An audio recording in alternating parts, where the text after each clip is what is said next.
The night sky over Los Angeles was a haunting canvas of crimson and ash.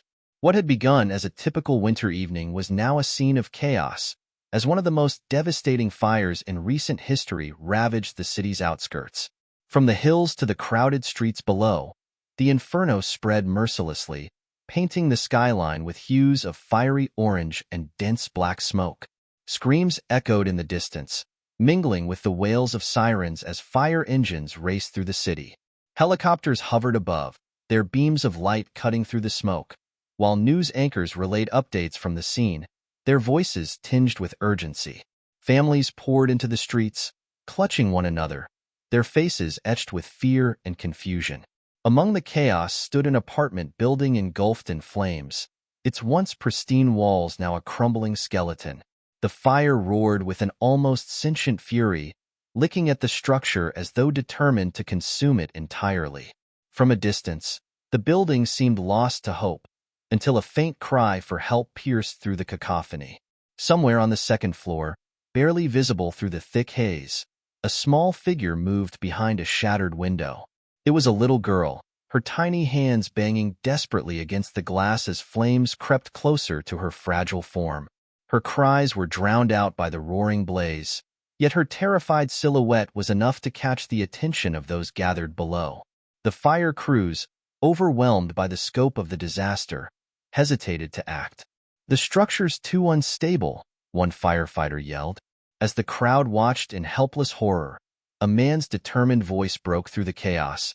"We can't leave her there." Several miles away, in a sleek, modern office illuminated by soft white lights, Elon Musk sat reviewing documents on a tablet. The hum of electric cars charging in the garage below served as a subtle reminder of his mission to change the world. Tonight, however, his focus was scattered. Despite the accomplishments that surrounded him, SpaceX, Tesla, Neuralink, something felt off, a gnawing unease he couldn't quite place. The faint chime of a news alert broke his concentration. Picking up his phone, Elon's eyes scanned the headline. "Massive fire engulfs Los Angeles neighborhood. Residents trapped." His breath caught as he clicked the live video feed. The screen filled with images of flames consuming an apartment building, thick smoke billowing into the night sky. In the background, the muffled cries of terrified witnesses reached his ears. For a moment, he froze. Memories of his youth in Pretoria flickered. His father's lessons about responsibility, about doing what was right even when it was hard. He knew this wasn't his fight. There were professionals on the scene, first responders trained for such crises. And yet, something stirred within him.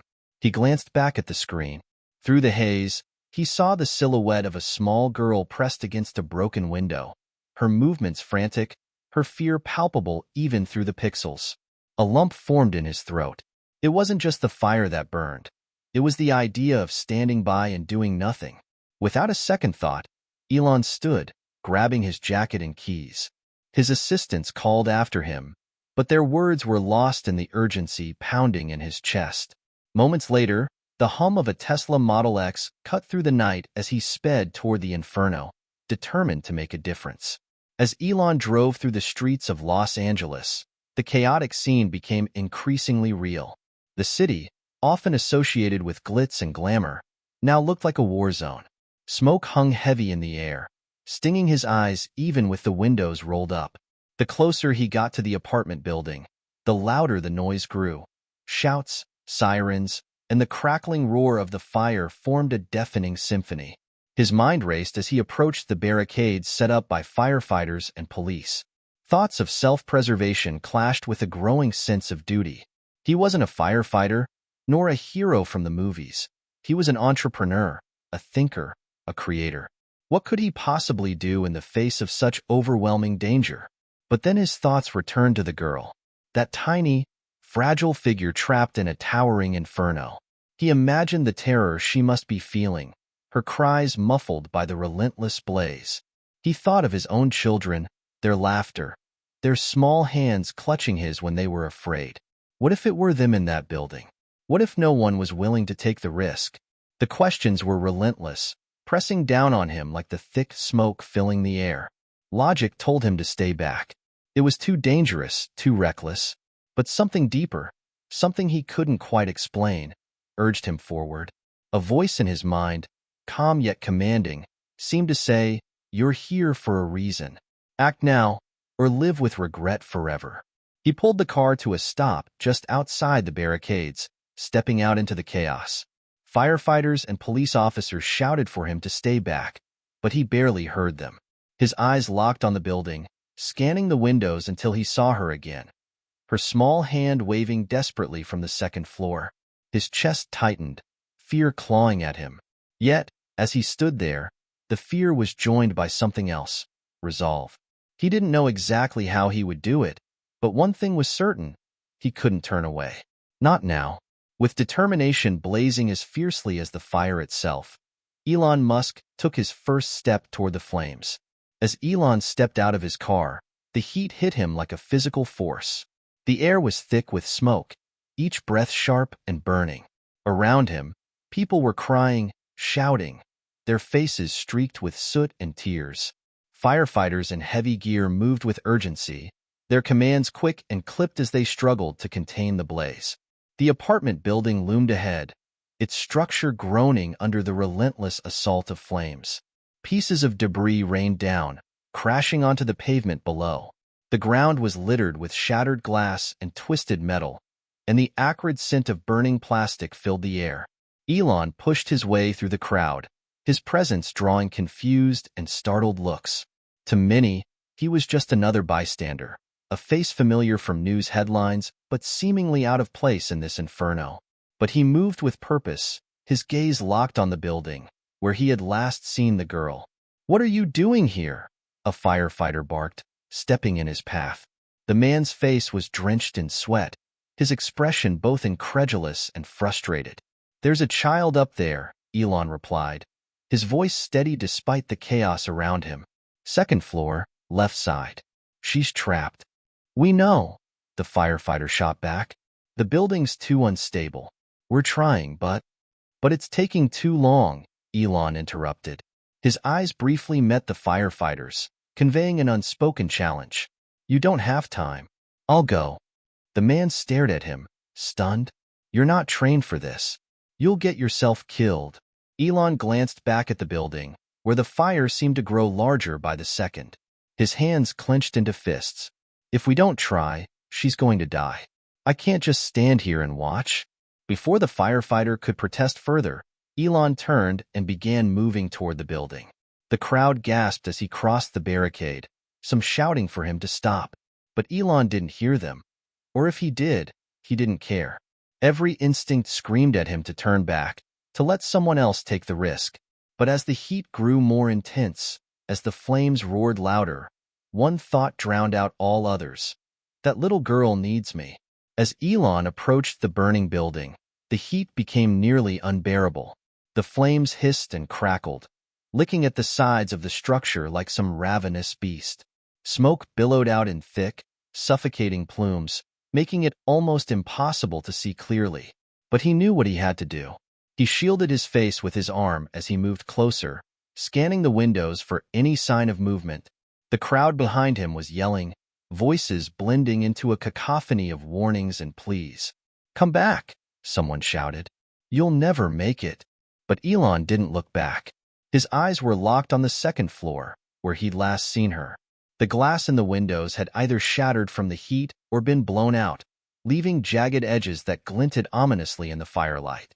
Then, through the swirling smoke, he saw her again, a small, shadowy figure behind one of the remaining panes. She was tiny, no older than 6 or 7, with dark hair that clung to her face in damp strands. Her eyes, wide with terror, met his for the briefest of moments. She banged on the window with her little fists, her cries inaudible over the roar of the fire, but no less desperate. "Hold on," Elon yelled, though he wasn't sure if she could hear him. His voice sounded foreign to him, hoarse and strained, but resolute. A firefighter grabbed his arm, pulling him back. "You can't go in there. The staircase is collapsing, and the second floor is about to give out." Elon turned to him, his expression fierce. "There has to be another way. A ladder, a fire escape, anything." "We're trying to reach her," the firefighter shouted, his voice edged with frustration. But the ladder truck's still en route, and the fire escape's too unstable. Elon's gaze darted around the building, searching for options. His eyes landed on a partially collapsed section of scaffolding along the side. It was twisted and blackened from the fire, but still connected to the second floor. It wasn't ideal, not by a long shot, but it might be his only chance. "I'm going up," he said, his voice steady. "That's suicide," the firefighter snapped, gripping his arm tighter. Elon met his gaze, unflinching. "If I don't, she'll die. I'm not asking for permission." The firefighter hesitated, then let go with a resigned shake of his head. "Fine, but if you're going to do this, take this with you." He handed Elon a dampened cloth. "Cover your mouth and nose. And don't stop moving, no matter what." Elon nodded, gripping the cloth tightly as he made his way toward the scaffolding. His heart pounded in his chest, each beat loud and insistent, but his focus was unwavering. Reaching the base of the scaffolding, he tested the first few rungs. They creaked ominously but held. Slowly, carefully, he began to climb. Smoke stung his eyes, and the heat was almost too much to bear, but he forced himself to keep going. The girl was still at the window, her hands pressed against the glass. She was coughing now, her tiny body racked with spasms. Every second counted. As he climbed higher, debris fell around him. Chunks of burning wood, shards of glass, and ash that rained down like a macabre snowstorm. The scaffolding groaned under his weight, threatening to give way at any moment. "Almost there," he whispered to himself, gritting his teeth. He glanced up and saw the window just a few feet away. The girl was slumped against the frame now, her movements sluggish, her cries faint. "Stay awake," he called out, his voice cracking. "I'm coming for you." With one final surge of effort, Elon reached the level of the window. He braced himself against the unstable structure, reaching out toward the girl. "Take my hand," he yelled, his arm extended. Her eyes fluttered open, and for a moment, she hesitated. Then, with a small, trembling hand, she reached for his. Elon tightened his grip on the scaffolding as the structure shuddered under the weight of the fire's relentless assault. The air was suffocating, thick with smoke and ash that clung to his skin. Every step up felt like a battle against the searing heat radiating from the building, but his focus never wavered. The girl's fragile hand was just out of reach, her terrified eyes locked on his as tears streaked down her soot-covered face. "Don't let go," he called out, his voice hoarse from the smoke. The girl nodded weakly, clutching the window frame as though it were her last lifeline. Elon took another cautious step upward. The scaffolding groaned ominously, swaying with each movement. He could feel the structure weakening beneath him, the metal warped and blackened from the flames.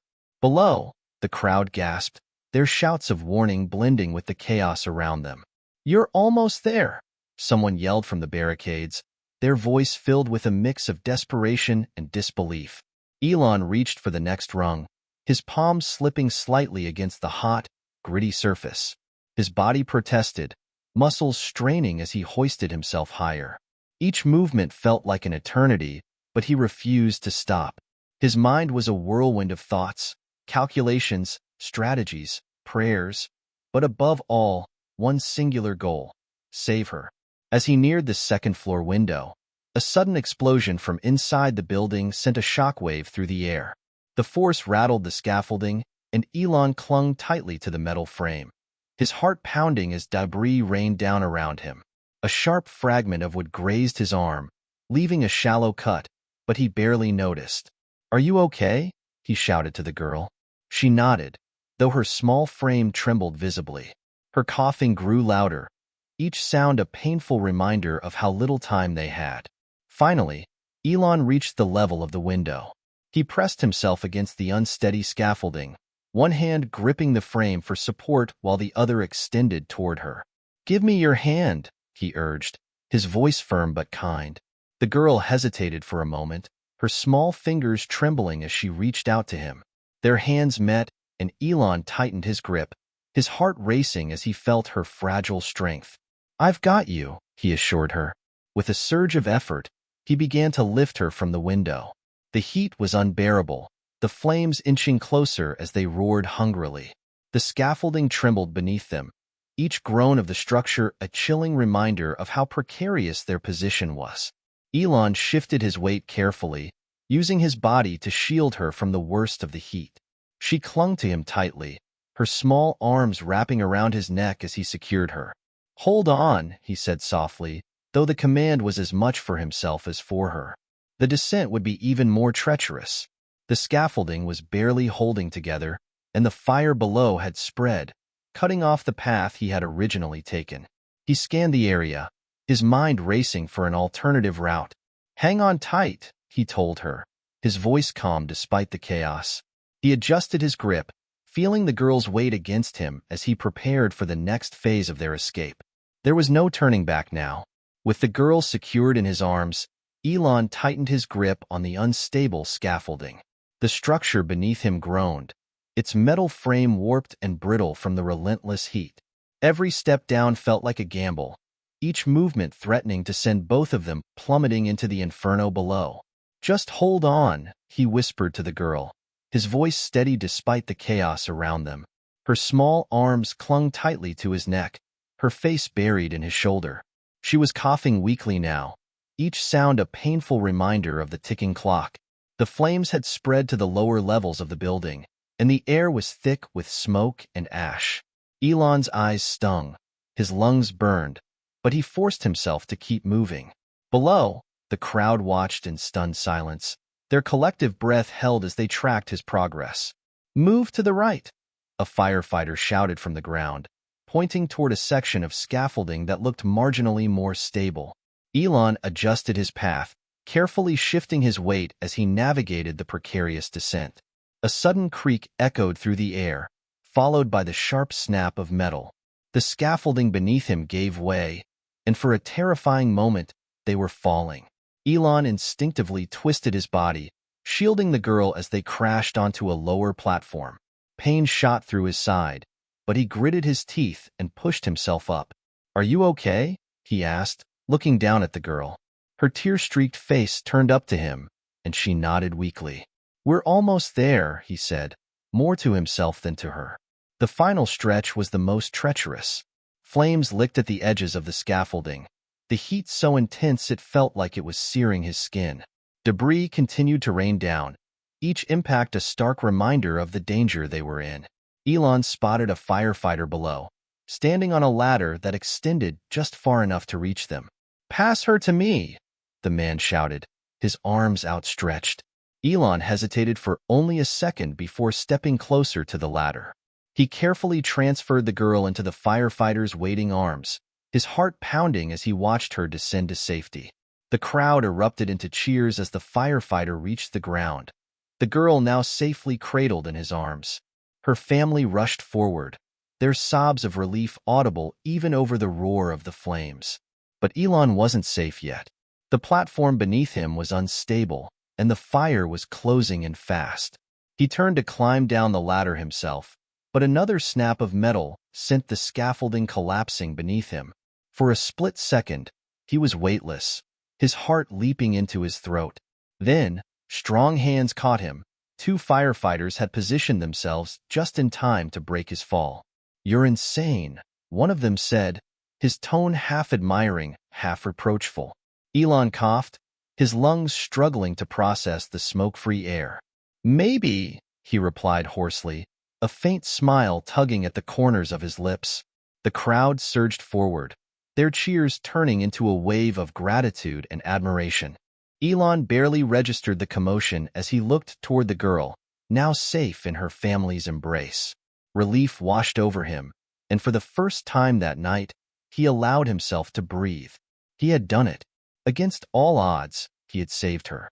As the smoke began to clear and the roaring flames were finally subdued, the atmosphere at the scene shifted from chaos to a solemn mixture of relief and awe. Firefighters, paramedics, and police worked tirelessly to assess the damage, treat the injured, and ensure that no one else was trapped inside the smoldering ruins. In the midst of it all stood Elon Musk, his clothes singed and his face streaked with soot. He leaned against the side of an ambulance, catching his breath as the adrenaline slowly ebbed away.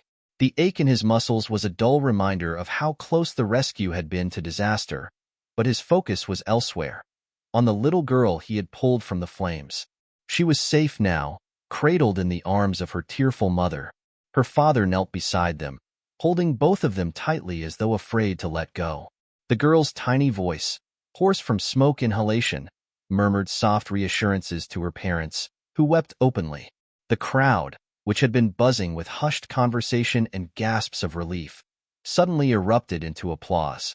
It started with a few claps, hesitant and scattered, but quickly grew into a thunderous ovation. All eyes were on Elon, and for once, it wasn't his achievements in technology or space exploration that they were celebrating. It was his courage. A firefighter approached him, his face a mixture of gratitude and disbelief. "You know," he said, shaking his head, "most people wouldn't have done what you just did. That was something else." Elon gave a small, tired smile. "I couldn't just stand by," he said simply. Reporters had begun to gather, their cameras and microphones trained on him. Questions flew at him from all directions, but Elon barely registered them. His eyes remained fixed on the girl and her family, watching as they clung to each other like survivors of a shipwreck. A woman from the crowd stepped forward, her hands trembling as she clasped them together. "Thank you," she said, her voice breaking. "You saved her life. You're a hero." "I'm just glad she's safe," Elon replied, his voice low but steady. The firefighters and paramedics around him nodded in agreement. Even the most seasoned among them knew how close it had been, how easily things could have gone differently. As the night wore on, Elon remained at the scene, speaking softly with the girl's parents and answering a few of the reporters' questions. Despite the exhaustion pulling at him, there was a quiet sense of fulfillment in his chest. The gratitude of the community, the sight of the girl reunited with her family. These were moments that no amount of wealth or success could replicate. Hours after the fire had been contained, the scene was calmer, though the emotional weight of the night lingered heavily in the air. The girl and her family had been taken to a nearby hospital for evaluation, and most of the emergency crews were packing up their gear. The charred remnants of the apartment building loomed in the background, a stark reminder of how close the night had come to tragedy. Elon Musk, now seated on the back bumper of an ambulance, was approached by a determined-looking journalist holding a microphone.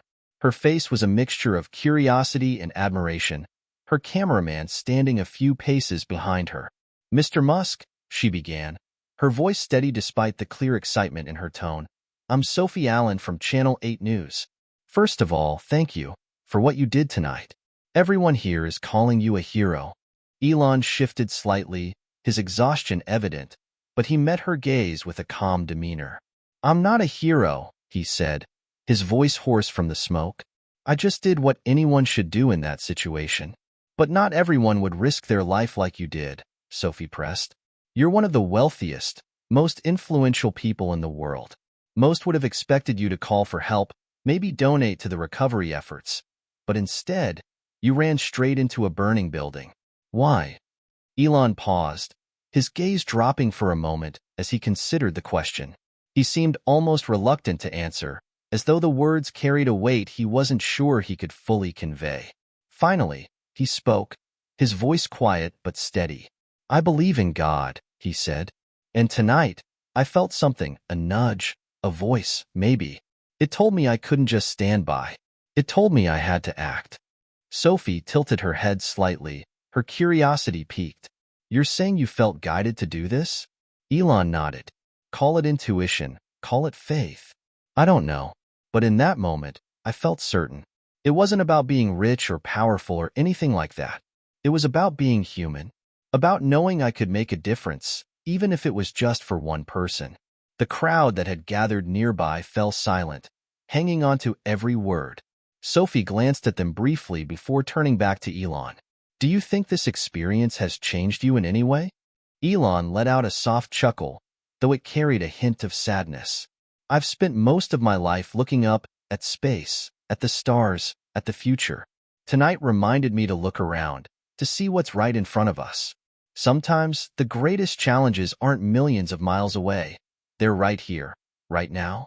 Sophie smiled, clearly moved by his words. What message would you want people to take away from this? Elon's expression softened, his gaze sweeping over the crowd. That it doesn't take extraordinary resources to make a difference. It just takes a decision, a willingness to act, even when it's scary, and to trust that doing the right thing, no matter how small it seems, can change everything for someone else. The cameraman signaled that they were live, broadcasting Elon's words to thousands of viewers. For a moment, he seemed unaware of the attention, his focus entirely on the girl's family, who were now watching him from the hospital entrance. Sophie wrapped up the interview with a final question. Do you regret putting yourself in danger? Elon shook his head without hesitation. No. If I hadn't done it, I'd regret it for the rest of my life. She deserved a chance, and I was in a position to give it to her. That's all there is to it. The reporter thanked him, her voice laced with genuine admiration. As she walked away, Elon remained seated, his thoughts turning inward. He wasn't sure how the world would perceive this moment, or if it would matter in the grand scheme of his life. But one thing was certain. Tonight had reminded him of something profound. That courage wasn't about fearlessness. It was about acting in spite of fear. The events of that night spread faster than anyone could have anticipated. By dawn, news outlets across the country, and even internationally, were running the story of how Elon Musk had risked his life to save a little girl from a raging fire in Los Angeles. Headlines splashed across websites and morning broadcasts. Billionaire hero, Elon Musk saves child from deadly blaze, and from CEO to savior, Musk's night of bravery. Social media erupted with posts praising his courage. Video clips of him emerging from the flames, the girl safely in his arms, circulated widely. Comments poured in from people around the world, their words filled with awe and gratitude. This is what true leadership looks like. He didn't just talk about making the world better. He acted when it mattered most. Faith in humanity restored. The girl's family also became a focal point of the story. In interviews, her parents tearfully recounted the moment they thought they'd lost their daughter forever, only to see her returned to them by the hands of a stranger. We didn't even know it was him at first, her mother said, her voice breaking. All we saw was someone willing to risk everything to save our little girl. He's more than a hero. He's an angel. The girl, still recovering from the ordeal, shyly told reporters about the man who saved her. He told me not to be scared, she said, her voice soft but steady. And I wasn't. I knew he wouldn't let anything happen to me. As the story gained momentum, it began to take on a life of its own. People debated what had driven a man like Elon Musk, who had everything to lose, to take such a monumental risk. Analysts discussed the implications of his actions on his public image, speculating whether it would shift how people perceived billionaires and those in positions of great power. But for most, the story wasn't about wealth or fame. It was about humanity. It was about the power of one person's choice to act, to step forward when others hesitated. Schools and organizations began using Elon's story as an example in discussions about bravery and selflessness. Elon, however, remained characteristically humble about the ordeal. In a brief statement shared on his social media accounts, he wrote, "Thank you for the kind words, but this isn't about me. It's about the little girl who had the courage to keep fighting and the first responders who put their lives on the line every day. I was just in the right place at the right time, and I listened to my heart. Let this be a reminder to always help where you can." His words only deepened the public's admiration. Celebrities, world leaders, and even rivals in the business world voiced their support and respect for what he had done. Charitable organizations saw a surge in donations, many accompanied by notes referencing Elon's bravery. In the days that followed, Elon found himself inundated with messages of gratitude, offers for interviews, and invitations to speak at events. He accepted a few but remained focused on his work and family, quietly reflecting on the events of that fateful night. One evening, as he sat on the balcony of his home overlooking the city, he scrolled through a collection of messages that had been sent to him. Among them was a drawing from the little girl he had saved. It showed a stick figure of a man with wild hair standing in front of a big red fire, holding hands with a small stick figure labeled, "Me." At the bottom, written in uneven letters, were the words, "Thank you for saving me." Elon smiled, his chest tightening with emotion. For all the accolades and headlines, it was this simple gesture that meant the most. It was a reminder of what truly mattered. Not the buildings, the companies, or the innovations, but the lives touched along the way. Days after the fire, Elon Musk found himself replaying the events of that night in his mind.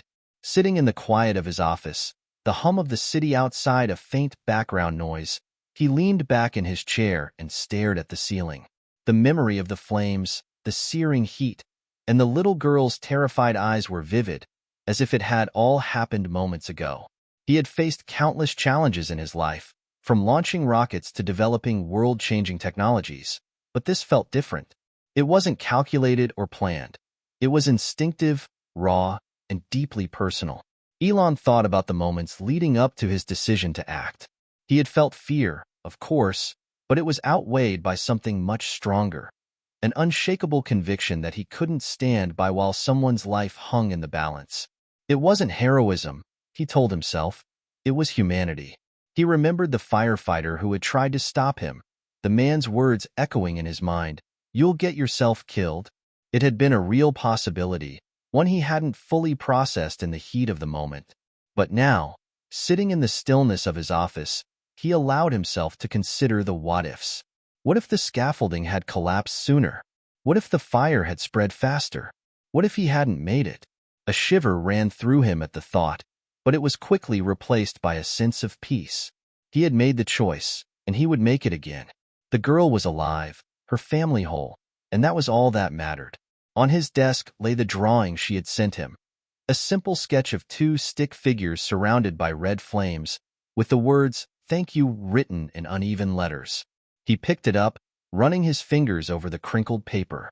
It was a small gesture, but it carried a profound weight. His thoughts drifted to the public response. People had called him brave, selfless, even a hero, but he didn't feel like any of those things. He felt ordinary, human. The truth, he realized, was that anyone could have done what he did. It just took a moment of courage, a willingness to act despite the fear. Elon stood and walked to the window, looking out at the city that stretched before him. The lights glittered like stars, each one representing a life, a story, a possibility. This, he murmured to himself, is what matters. Not the buildings, not the headlines, but the people. He thought about how this experience had shifted his perspective. It wasn't about grand gestures or monumental achievements. It was about the small, personal choices that defined who you were. In that moment, he resolved to carry that lesson forward, to remind himself that the greatest impact often came from the simplest acts of compassion. In the weeks following the fire, the little girl, Emily, began to heal, both physically and emotionally. The hospital had released her with only minor injuries, a miracle considering the intensity of the blaze. Her parents, Mark and Laura, were profoundly grateful, their lives forever changed by the events of that night. Emily's story became a symbol of hope for many. Media outlets followed up on her recovery, sharing updates about the miracle girl, saved by Elon Musk. The family, initially overwhelmed by the attention, decided to use their platform to thank not only Elon, but also the countless first responders who risked their lives every day. "Elon saved our daughter," Laura said during an interview, her voice thick with emotion. "But we've realized there are heroes all around us, people who face danger every day to protect others. We owe them so much." For Emily, life slowly returned to normal, though she still clung to the small stuffed bear Elon had handed her the day he visited her in the hospital. It had been a quiet, unpublicized meeting, just Elon and the family, away from the cameras and the crowds. "Thank you for being brave," she had said to him, her tiny voice earnest. Elon had knelt down to her level, meeting her wide, curious eyes. "You were brave too," he'd replied. "Braver than most people I know." That interaction stayed with Emily. At school, when her teacher asked the class to write about someone who inspired them, she didn't hesitate. Her essay, titled "My Hero," was a heartfelt account of the night Elon had saved her life. "He didn't have to do it," she wrote, her words simple yet profound, "but he did, and that's what makes him a hero." The essay was shared widely, touching hearts across the world. People admired the clarity and sincerity of her words, and it inspired others to reflect on their own capacity for bravery and kindness. The experience also had a profound effect on her family. Mark, who had worked long hours in a demanding job, began prioritizing time with his wife and daughter. "That night taught me how fragile life is," he told a friend. "I don't want to miss any more of it." Laura, who had always dreamed of giving back to the community, started volunteering at a local shelter for families affected by fires and other disasters. She found purpose in helping others, her gratitude for Emily's survival fueling her compassion. For Emily, life became a series of small, precious moments. She no longer feared the dark, trusting that light would always find its way through, even in the scariest times. Her laughter, once hesitant and quiet, grew brighter and louder, filling their home with a sense of joy that had been missing for too long. Her parents often looked at her, marveling at the resilience she had shown and the second chance they had been given. In their hearts, they knew that the man who had run into the flames hadn't just saved Emily, he had saved their family. Months had passed since the fire, but the memory of that night remained vivid in the minds of everyone involved. For Elon Musk, it was a quiet evening when he received an unexpected invitation. Emily's family had reached out, asking if he would attend a small gathering they were hosting to thank those who had supported them during their ordeal. At first, Elon hesitated. He wasn't one for public displays of gratitude or celebrations in his honor. But something about the invitation felt different, personal, genuine. After a moment's thought, he accepted. The gathering was held at a community center not far from the site of the fire. When Elon arrived, the atmosphere was warm and inviting, the room filled with laughter and conversation. Emily's family greeted him at the door, their faces lighting up as they saw him. "You came," Laura said, her voice filled with gratitude. "We didn't think you would."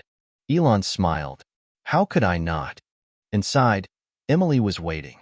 She ran up to him, her arms outstretched, and without hesitation, he knelt down to her level and hugged her.